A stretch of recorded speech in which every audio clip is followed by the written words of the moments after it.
Aujourd'hui, je vais te parler de la déesse des moissons, de l'agriculture et du bio sans conservateur ni arôme artificiel, Déméter.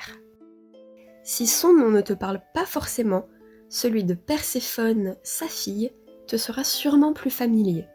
Pourquoi est-ce que je commence comme ça ? Parce que, en fait, Déméter est une protagoniste dont l'histoire est marquée par sa mésaventure parentale. En effet, Méter signifie la mère. Je ne peux pas être plus claire que ça, genre Déméter, en gros, c'est Perséphone. Allez, c'est parti. Bienvenue dans Mythologie grecque décomplexée. Serre-toi un verre et installe-toi confortablement. Je te raconte l'histoire de la déesse du jour, Déméter. Fille de Cronos et de Rhéa, elle fait partie de la première génération des dieux de l'Olympe. Mais plutôt que de résider avec ses frères et sœurs sur le mont Olympe, elle préfère rester à Éleusis, une ville non loin d'Athènes, afin d'assurer la fertilité de la terre puisqu'elle s'occupe des moissons. On la représente d'ailleurs avec la couronne de blé, le panier de céréales et la faucille pour rappeler son domaine d'activité, l'agriculture. Charismatique et indépendante, elle attire l'admiration, la convoitise et du coup Zeus. On connaît Zeus, on sait ce qu'il cherche à lui faire. Comme Déméter sait que Zeus saute tout ce qui bouge et qu'accessoirement c'est son petit frère, elle se refuse à lui. Alors Zeus, raisonnable et respectueux de l'intégrité physique de sa grande sœur, se transforme en taureau pour coucher avec elle quand même. Maintenant pourquoi, comment, je sais pas, je te prie de ne pas répondre, et de cette union naît Perséphone, la déesse de la végétation et la prunelle des yeux de sa mère Déméter, qui la garde sur terre, cachée, bien loin des dieux, car ça dérape assez vite avec eux. La preuve, Hadès, le dieu des enfers et le second frère de Déméter, tombe amoureux de Perséphone et veut l'épouser. Mais il trouve que bon, c'est pas fou comme idée, puis il sait pas quelle décision prendre, et Zeus lui dit un truc du style « Oh, tu sais, c'est notre nièce, c'est vrai que c'est moyen, mais bon, je suis son père, je t'autorise à l'enlever et l'épouser, tu as ma bénédiction. » Alors dans la vie, on évite de faire ça. Un beau jour, Perséphone remarque un narcisse et s'écarte de ses potes pour le cueillir. Profitant de l'opportunité, Hadès sort des enfers et se dirige vers la jeune femme avec l'intention claire de la kidnapper. Une nymphe du nom de Cyanée tente de l'en empêcher, mais on parle d'une nymphe versus le dieu des enfers, donc à la grande surprise de personne, Cyanée ne sert à rien. Face à sa propre inutilité, elle se met à pleurer à tel point qu'elle se change en fontaine. Cool, Hadès prend donc Perséphone de force sur son carrosse et l'enlève pour l'épouser sans attendre. Les cris de Perséphone se répercutent jusqu'à sa mère, qui comprend qu'un grand malheur est en train de se produire. Déméter part à la recherche de sa fille sur Terre, mais sans la trouver, puisqu'elle est désormais aux enfers, dans le monde souterrain. Son errance dure 9 longs jours. 9 jours au cours desquels personne, même les témoins de la scène, ne lui dira ce qui s'est passé. Pas même Cyanée, qui a tenté de s'interposer, pas même Zeus, qui est le géniteur de Perséphone et l'instigateur de l'enlèvement. Non, Déméter, écoute, c'est ta fille, c'est ton problème. Et au bout des 9 jours, elle refuse ses bienfaits à la terre et déclenche une terrible famine. Non, Zeus, c'est aussi ta fille, et maintenant c'est le problème de tout le monde. En voyant la manière dont les choses escaladent, tous les dieux s'inquiètent et se sentent impuissants, ne sachant quelle solution mettre en place. Enfin, tous les dieux, sauf Poséidon, qui se dit que peut-être une partie de jambe en l'air remontera le moral de Déméter. Seulement, comme lorsque Zeus la courtisait, Déméter se refuse à Poséidon. Sûrement parce que c'est pas le moment, et puis encore accessoirement c'est aussi son frère, mais Poséidon a une volonté de faire et n'abandonne pas les avances, à tel point que Déméter doit se transformer en jument et se mêler à un troupeau de chevaux pour qu'il la laisse tranquille. Ce qui ne marche pas, car Poséidon lui aussi se transforme en étalon, la retrouve et l'honore de sa semence parce que tu ne te refuses pas un dieu, c'est tout. Bon, au moins, contrairement à Zeus, il a la décence de s'accoupler avec sa sœur en étant un animal de la même espèce qu'elle-même, enfin là aussi dans la vraie vie on évite de faire ça. Je te laisse imaginer 2 secondes quand même. Tu vis ta vie et ton plus jeune frère décide de te pécho, tu le rejettes, alors il se transforme en taureau et il te viole, t'accouches d'une magnifique jeune fille, ton deuxième frère tombe amoureux de cette fille et il la kidnappe sur les conseils du premier frangin, Tu deviens la belle-mère de ton frère et la belle-sœur de ta fille, et dans ta quête pour retrouver cette dernière, ton troisième et dernier frère décide lui aussi de sortir son sgeg, mais là, c'est vraiment pas le moment, alors tu te transformes en cheval pour le fuir, mais il se change en étalon et il te retrouve. Mais putain, la Grèce antique, c'est les ch'tis en fait, c'est le nord de la France. Déméter donne donc naissance à un cheval immortel nommé Arion, et à Despoina, une jeune fille qui fait un peu trop la mystérieuse à mon goût, puisqu'en fait elle autorise que ceux qui répondent à ses énigmes à connaître son prénom.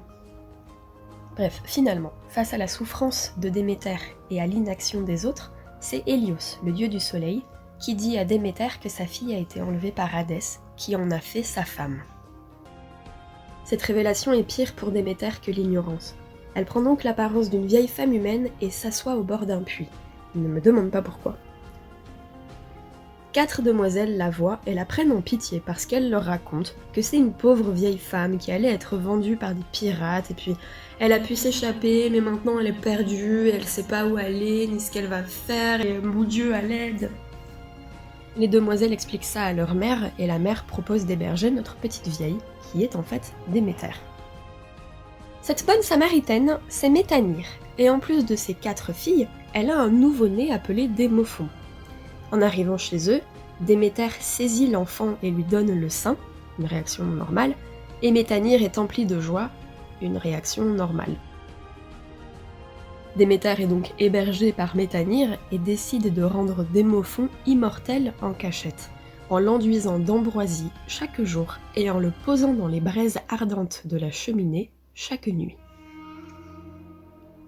Seulement un soir, Métanire se réveille avec un mauvais pressentiment et elle va jeter un coup d'œil à son fils, et disons qu'elle est un peu surprise de le voir reposer en plein milieu de la cheminée, quoi. Mets-toi à la place de Métanire 2 secondes. Tu recueilles une vieille femme inconnue chez toi parce qu'elle a fait pitié à tes filles, et à peine arrivée, elle chope ton bébé et elle lui donne le sein tous les jours, et un soir, tu la découvres en train de le mettre en plein milieu du feu de ta salle à manger. Je pense que tu as le droit de ne pas être super contente. Sauf que face à la colère de Métanire, la vieille femme, donc Déméter, se fâche et reprend sa réelle apparence.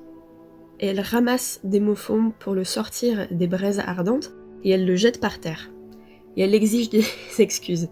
Je peux te dire que Métanire, elle y réfléchira à 2 fois avant de tendre la main à quelqu'un après ça. Déméter annonce qu'elle ne pardonnera à Métanire que si un temple est construit en son honneur. Le mari de la pauvre femme mène la construction, et une fois que le chantier est terminé, Déméter décide d'y vivre, toujours meurtrie par l'absence de sa fille. Elle reste des mois dans le temple, et sa préoccupation prive la terre de sa fertilité, ruine les récoltes des humains, bref, une famine guette tout le monde. Zeus voit la tournure des événements et se rend compte qu'il a peut-être déconné en autorisant Hadès à enlever Perséphone. Il envoie donc Hermès dans le monde souterrain pour que celui-ci dise au dieu des enfers de relâcher Perséphone. Hadès a le seum, mais Zeus étant le dieu des dieux, il se plie à sa demande. Il installe Perséphone sur le même carrosse qui a servi à la kidnapper et la ramène à la surface auprès de sa mère. Cela dit, Hadès n'est pas trop inquiet. Il sait que Perséphone sera tôt ou tard de retour dans son royaume. En effet, celle-ci a goûté des pépins de grenade du jardin des enfers, et quiconque mange de la nourriture dans le monde souterrain est condamné à y revenir. La joie de Déméter est sans pareil lorsqu'elle retrouve sa fille dans son temple. Mais celle-ci oublie un peu de lui dire qu'elle a eu la dalle quand elle était aux enfers. C'est un jardinier de Hadès qui dira ça à Déméter. L'ascenseur émotionnel de celle-ci l'emmène en chute libre du rooftop de la joie au sous-sol de la déprime. Pour punir le jardinier d'être un brave et honnête homme et de lui avoir dit la vérité, elle le change en chouette et le coince sous une pierre. Sympa. Elle fait de nouveau la gueule, et du coup Zeus envoie Rhea, la mère de Déméter, pour lui remonter le moral et lui dire que, certes, sa fille devra retourner dans le monde souterrain, mais seulement quelques mois par an. Parenthèse ouverte, Rhea est également la mère des 3 frères Zeus, Hadès et Poséidon, et je me demande bien quand même de ce qu'elle pense du comportement de ses 3 fils envers Déméter. Parenthèse fermée. Déméter n'a pas d'autre choix que d'accepter ce qu'elle ne peut changer. Elle partage donc la garde de sa fille avec Hadès, ce qui rythme les saisons sur Terre. En hiver, rien ne pousse et la terre est incultivable. Il faut compter sur ses réserves pour se nourrir, car la déesse des moissons fait le deuil de sa fille. Heureusement, celle-ci renaît en rejoignant le monde des vivants au printemps, et avec elle les arbres, les plantes, les récoltes, tout reprend de ses forces, jusqu'à l'automne où ça recommence à faner, car Déméter anticipe le retour de sa fille en enfer. En prenant du recul sur la situation, Déméter se rend compte qu'elle a peut-être un peu déconné en laissant les Grecs sur la pente dangereuse de la famine. Du coup, pour se rattraper, elle use de ses pouvoirs et la terre redevient fertile, toutes les semences poussent, les vergers se couvrent de fruits et les fleurs renaissent. Petit flashback. Pendant que Déméter cherchait Perséphone avant d'apprendre que celle-ci était aux enfers, il lui est arrivé 2 événements dont on n'entend pas beaucoup parler, mais moi je vais t'en parler parce que je fais les choses jusqu'au bout. Alors dans un premier temps, un petit malin du nom de Tantale a voulu jouer au plus con avec les dieux et a décidé qu'il les aura en plein flagrant délit de cannibalisme. Pour ce faire, il invite les dieux à un banquet et leur concocte un bon petit plat à base de son propre fils, Pélops. À la vue et l'odeur du repas, les dieux présents sentent qu'il y a une couille dans le pâté, mais pas littéralement, c'est juste de l'épaule, et personne ne veut toucher au plat. Personne sauf Déméter, qui ne faisait pas trop gaffe vu qu'elle était pas dans son assiette. Humour. Un peu plus tard, elle fait face à un autre problème. C'est Érysicton, le fils du roi de Thessalie, qui veut rénover sa salle à manger pour faire un banquet.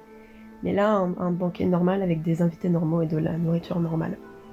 Pour faire ce banquet, il a besoin de bois. Pour trouver le bois, il va dans le bosquet le plus proche qui se trouve être en fait un bosquet sacré planté en l'honneur de Déméter. Par hasard, la déesse est dans le coin lorsqu'elle le voit commencer à abattre les arbres. Du coup, elle est moyen contente, donc elle intervient en prenant la forme d'une de ses prêtresses pour demander à Érysicton de bien vouloir cesser s'il vous plaît. Je sais pas pourquoi elle a pas gardé sa propre apparence, en termes d'autorité c'est quand même plus efficace, mais on l'aura compris, les dieux aiment bien se transformer pour un oui, pour un non. Bon, le problème c'est que du coup, Érysicton, il voit juste une humaine, alors il lui fait comprendre que casse-toi. Déméter, elle est pas trop satisfaite de cette réponse, surtout qu'elle avait déjà bien les boules de base, puisque sa fille est portée disparue en fait, et que Érysicton il est mignon à vouloir faire un banquet, mais elle, le souvenir de son dernier banquet, il lui est encore en travers de la gorge. Je suis d'un humour irrésistible. Bref, pour punir Érysicton, elle invoque la faim. C'est ainsi que Érysicton se met à souffrir d'une faim insatiable, et plus il mange, plus il a faim, plus il maigrit. Ses propres parents, qui sont rois et reines de Thessalie, donc ils vivent dans l'opulence, en fait ils ne peuvent plus subvenir à ses besoins. Et du coup il finit à la rue à manger tout ce qu'il trouve. Voilà, c'était 2 petites quêtes secondaires de Déméter pendant la recherche de Perséphone. On peut reprendre maintenant l'histoire principale. Tu te souviens du temple qui a été érigé en l'honneur de Déméter après qu'elle ait balancé Démophon par terre ? Eh ben elle y retourne, elle y habite de nouveau et choisit l'un des princes qui a bâti le temple, Triptolème, pour lui apprendre comment semer le blé afin qu'il transmette ce savoir aux Grecs. Parce qu'apparemment jusqu'ici personne ne savait comment semer le blé, les gars ont des vergers, ils font du vin avec du miel, ils parfument de l'eau avec de l'orge, ils ont des élevages de bêtes qui doivent bien nourrir pour les sacrifier après, mais non, ils savent pas semer le blé. Plus tard, elle est invitée au mariage de Harmonie et Cadmos, où elle s'éprend de Iasion, un mec qu'on connaît aussi sous le nom de Jason, et qui est appelé le Semeur. Iasion, lui, c'est un fils de Zeus, et du coup un neveu de Déméter. Là, il faut croire que, l'inceste, c'est plus un problème, vu où on en est, on ne rebondira pas dessus. Et puis, entre la déesse des moissons et le mec qu'on appelle le semeur, ça coule de source qu'il y a une connexion. Enfin, quand je dis le semeur, je parle de semer des graines, pas d'avoir le seum. Bon, quoique tu me diras, c'est pertinent aussi. Il s'écarte donc des festivités du mariage, et dans un champ labouré 3 fois, Déméter s'offre enfin de façon consentie. Seulement, Iasion et Déméter sont immédiatement cramés par Zeus parce que de retour au mariage, ils sont couverts de boue, et c'est suffisant pour qu'on comprenne ce qu'il s'est passé. Le grand dieu foudroie donc Iasion, son propre fils. La version officielle, c'est que c'est pour le punir de son hubris, car il n'est que demi-dieu, et que coucher avec sa tante, déesse ou pas, on évite de faire ça. Quand bien même Zeus, il a fait pareil, sauf que pour lui c'était pas sa tante, c'était sa sœur, ce qui à mon sens est pire. Mais est-ce qu'on attend de Zeus un peu de logique? On n'en est plus là, hein. Du coup, Déméter se retrouve encore une fois mère célibataire, puisque de son union avec Iasion naissent 2 enfants. Le premier est un jeune homme nommé Ploutos, qui est un prénom dégueulasse, et qui est la divinité de la richesse et de l'abondance. On dit qu'il apporte aveuglément confort et opulence à quiconque lui tend la main sur son chemin. Aveuglément car Zeus, cet homme charmant, l'a réellement aveuglé. Et ouais, comme ça il offre ses bienfaits sans distinction de bien et de mal, afin de ne pas favoriser les hommes bons au détriment des mauvais. Quel fils de pute. Le frère de Ploutos, Philoménos, est le dieu de rien du tout, et il a inventé la charrue, ce qui lui a valu d'être la constellation du Bouvier. On peut se le dire, c'est moins impressionnant. Au cours de sa vie, Déméter se serait querellée avec Héphaïstos, le dieu forgeron, pour la possession de la Sicile où elle a élevé en cachette Perséphone.